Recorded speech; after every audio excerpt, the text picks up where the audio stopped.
कल लोकसभा में राहुल गांधी के जोरदार भाषण के बाद लोगों को हम अपने प्रधानमंत्री नरेंद्र मोदी के जवाब का इंतज़ार था। तो उन्होंने आज लोकसभा में अपना जवाब देना शुरू किया।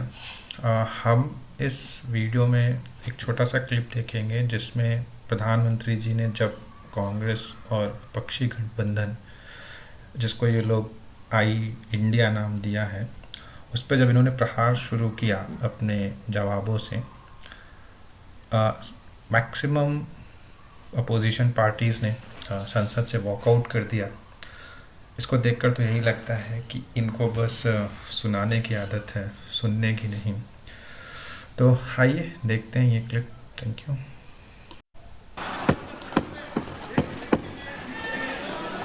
अध्यक्ष जी, हम आप लोग तो जो कभी जमीन पर उतरे ही नहीं, जिन्होंने हमेशा गाड़ी का शीशा डाउन करके दूसरों की गरीबी देखी है, उन्हें सब हैरान करने वाला लग रहा है। जब ऐसे लोग भारत की स्थिति का वर्णन करते हैं तो ये भूल जाते हैं कि भारत में 50 साल तक उनके परिवार ने राज किया था। एक प्रकार से जब भारत के इस रूप का वर्णन करते हैं तब वो अपने पूर्वजों की विफलताओं का जिक्र करते हैं। ये इतिहास गवाह है।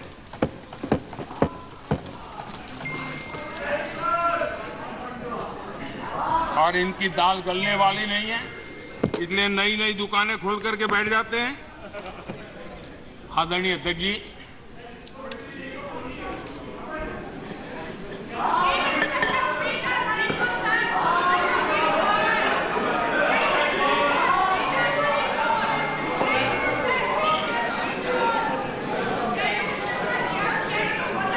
आदरणीय अध्यक्ष जी, इन लोगों को पता है कि इनकी नई दुकान पर भी कुछ दिनों में ताला लग जाएगा। और आज इस चर्चा के बीच देश के लोगों को मैं बड़ी गंभीरता के साथ इस घमंडिया गठबंधन की आर्थिक नीति से भी सावधान करना चाहता हूं। ये देश में ये घमंडिया गठबंधन ऐसी अर्थव्यवस्था चाहता है जिससे देश कमजोर हो और उसका सामर्थ्य बढ़ न पाए। हम अपने आसपास के देशों में देखते हैं जिन आर्थिक नीतियों को लेकर के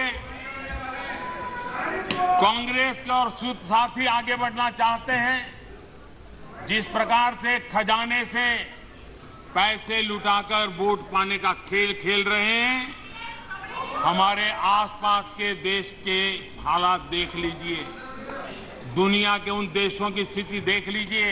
और मैं देश को कहना चाहता हूं, इनसे सुधरने की मुझे कोई अपेक्षा नहीं है, वो जनता इनको सुधार देगी। आदरणीय अध्यक्ष जी, इस प्रकार की चीजों का दुष्परिणाम हमारे देश पर भी हो रहा है, हमारे राज्यों पर भी हो रहा है। चुनाव जीतने के लिए अनाप शनाप वायदों के कारण अब इन राज्यों में जनता के ऊपर नए नए दंड डाले जा रहे हैं, नए नए बोझ डाले जा रहे हैं और विकास के प्रोजेक्ट्स बंद करने की घोषणा की जा रही है, विधिवत रूप से घोषणा की जा रही है। आदरणीय अध्यक्ष जी, ये घमंडिया गठबंधन की जो आर्थिक नीति है, उस आर्थिक नीतियों का मैं परिणाम साफ देख रहा हूं। और इसलिए मैं देशवासियों को चेतावनी, देशवासियों को सत्य समझाना चाहता हूं। ये लोग, ये घमंडिया गठबंधन, ये लोग भारत के दिवालिया होने की गारंटी है। भारत के दिवालिया होने की गारंटी है। ये इकोनॉमी को डुबाने की, ये इकोनॉमी को डुबाने की, ये डबल डिजिट महंगाई की,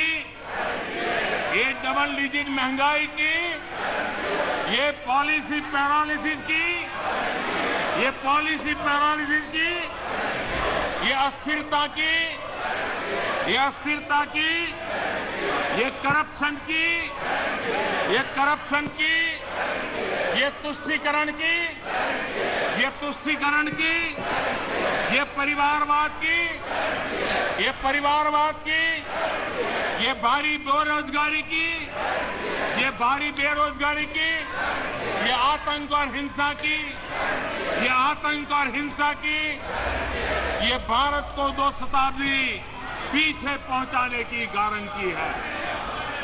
आदरणीय अध्यक्ष जी, ये कभी भारत को टॉप 3 अर्थव्यवस्था बनाने की गारंटी नहीं दे सकते। ये मोदी देश को गारंटी देता है कि मेरे तीसरे कार्यकाल में मैं हिंदुस्तान को टॉप 3 की पोजीशन में लाके रहूंगा। ये मेरा देश को गारंटी है। ये कभी भी देश को विकसित बनाने का सोच भी नहीं सकते हैं। उस दिशा में ये लोग कुछ कर भी नहीं सकते।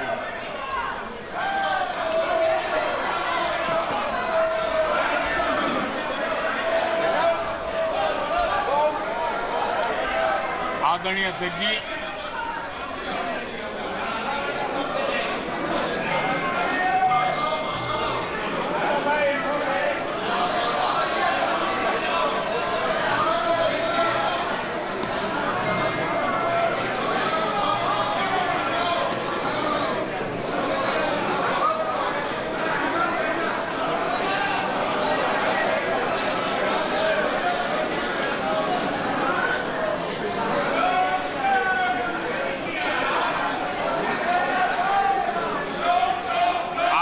लोकतंत्र में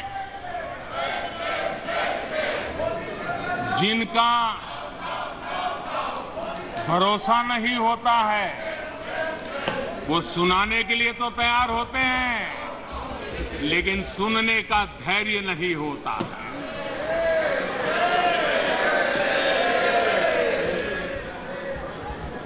अपशब्द बोलो, भाग जाओ, कूड़ा कचरा फेंको, भाग जाओ, झूठ फैलाओ, भाग जाओ।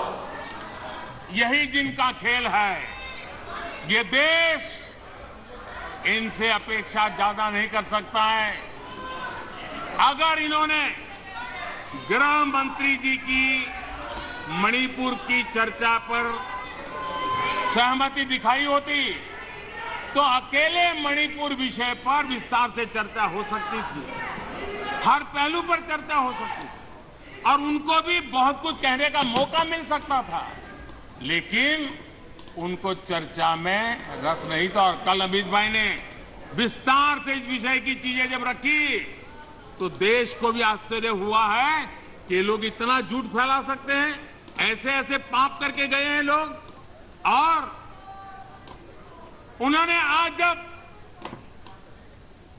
अविश्वास का प्रस्ताव लाए और अविश्वास के सारे विषय पर वो बोले तो ट्रेजरी बेंच का भी दायित्व बनता है कि देश के विश्वास को प्रकट करें, देश के विश्वास को नई ताकत दें, देश के प्रति अविश्वास करने वालों के लिए करारा जवाब दें। ये हमारा भी दायित्व बनता है।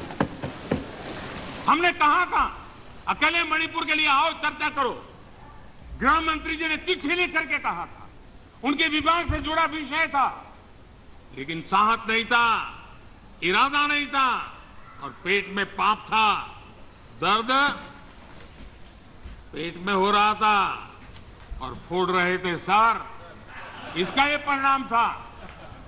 आदरणीय अध्यक्ष जी, मणिपुर की स्थिति पर देश के गृह मंत्री श्रीमान अमित शाह ने कल 2 घंटे तक विस्तार से और बड़े धैर्य से रत्ती भर भी राजनीति के बिना सारे विषय को विस्तार से समझाया, सरकार की और देश की चिंता को प्रकट किया। और उसमें देश की जनता को जागरूक करने का भी प्रयास था। उसमें इस पूरे सदन की तरफ से एक विश्वास का संदेश मणिपुर को पहुंचाने का इरादा था। उसमें जन सामान्य को शिक्षित करने का भी प्रयास था। एक नेक ईमानदारी से देश की भलाई के लिए और मणिपुर की समस्या के लिए रास्ते खोजना एक प्रयास था।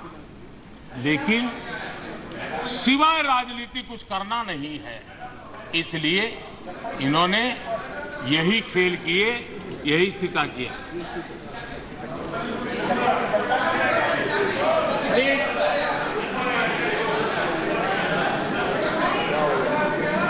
आदरणीय अध्यक्ष महोदय,